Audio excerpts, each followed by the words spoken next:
बिस्मिल्लाहिर्रहमानिर्रहीम। अस्सलाम वालेकुम वरहमतुल्लाहि वबरकातुहू।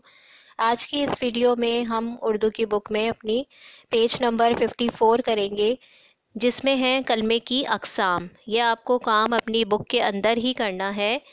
इससे पहले भी हम कलमे की 3 अक़साम कर चुके हैं। अब आज आगे की 3 अक़साम हैं। इससे पहले आपको मैंने बताया भी था कि कलमा किसे कहते हैं।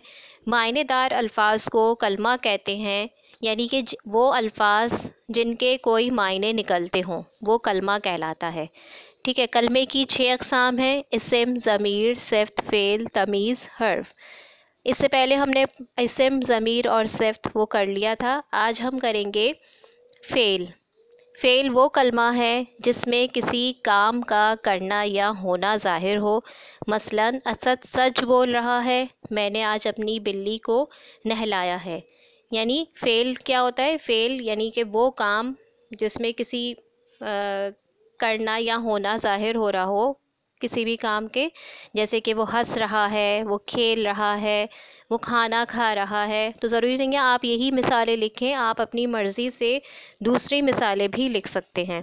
उसके बाद दूसरा है तमीज़। एडवर्ब भी कहते हैं इसे। वो कलमा है जो ये ज़ाहिर करे कि कोई फ़ेल क्या, कैसे, कहाँ या क्यों वाक़े हुआ। जैसे नंबर 1 है, जैसे ही मुझे ख़त मिला मैं फ़ौरन चल पड़ा।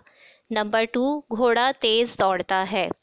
अब तमीज़ में क्या बताया जा रहा है कि वो कलमा है, हमें फ़ेल का पता है जिसमें किसी काम का करना या होना ज़ाहिर होता है।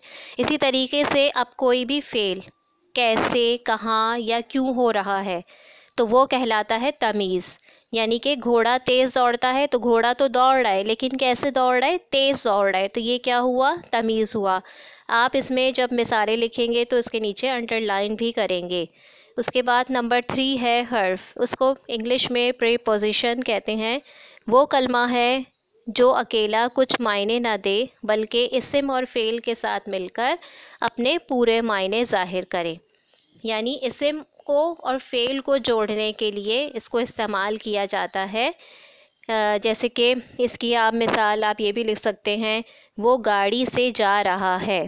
अब गाड़ी इस्म हुई, से क्या हुआ? हर्फ हुआ, और जा रहा है तो वो फ़ेल हो गया। इसमें क्या मिसालें दी हुई हैं? इसमें नंबर 1 दिया हुआ है, सूफ़ी तबस्सुम ने टोट बटोट और झूलने लिखी। नंबर 2, ओफ़ो कल से बिजली की लोड शेडिंग शुरू हो जाएगी।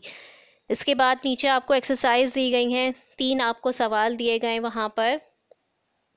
ये आपको बुक के अंदर ही करने हैं। पहला सवाल आपका दिया गया है कि फ़ेल की तारीफ़ लिखिए, मिसालों के साथ लिखनी है आपको। ठीक है। तो आप ऊपर से ही देख के पहले फ़ेल की तारीफ़ लिखेंगे, उसके बाद आप 2 मिसालें बताएंगे इसमें। क्या मिसाल है? वो कलमा है जिसमें किसी काम का करना या होना ज़ाहिर हो। मसलन वो खाना खा रहा है, या वो खेल रहा है, या अली गाना गा रहा है। तो आप इसके नीचे अंडरलाइन करेंगे। खा रहा है कि नीचे अंडरलाइन हो जाएगा, गा रहा है कि नीचे अंडरलाइन हो जाएगा, या ऊपर से ही आपको अगर मिसालें देखकर लिखनी है तो ऊपर से ही लिख देंगे। दूसरा सवाल क्या है इसका? तमीज़ क्या ज़ाहिर करता है?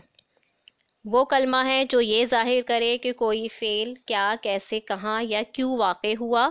जैसे कछुआ आहिस्ता चलता है, घोड़ा तेज़ दौड़ता है। इसके नीचे अंडरलाइन हुआ है, देखिए आहिस्ता, और फिर तेज़ को अंडरलाइन कर देंगे। उसके बाद है तीसरा सवाल, हर्फ की तारीफ़ लिखिए। तो पहले तारीफ़ लिखेंगे। वो कलमा है जो अकेला कुछ मायने ना दे, बल्कि इस्म और फ़ेल के साथ मिलकर अपने पूरे मायने ज़ाहिर करे। इसमें भी आपको क्या मिसाल दी गई है? मैं कल से जल्दी जाऊंगा, उसके बच्चे अच्छे हैं। तो देखें, से और के नीचे अंडरलाइन हुआ है। उम्मीद करती हूँ आपको अपना ये काम समझ आ गया होगा। अपना ख्याल रखेंगे। अल्लाह हाफ़िज़।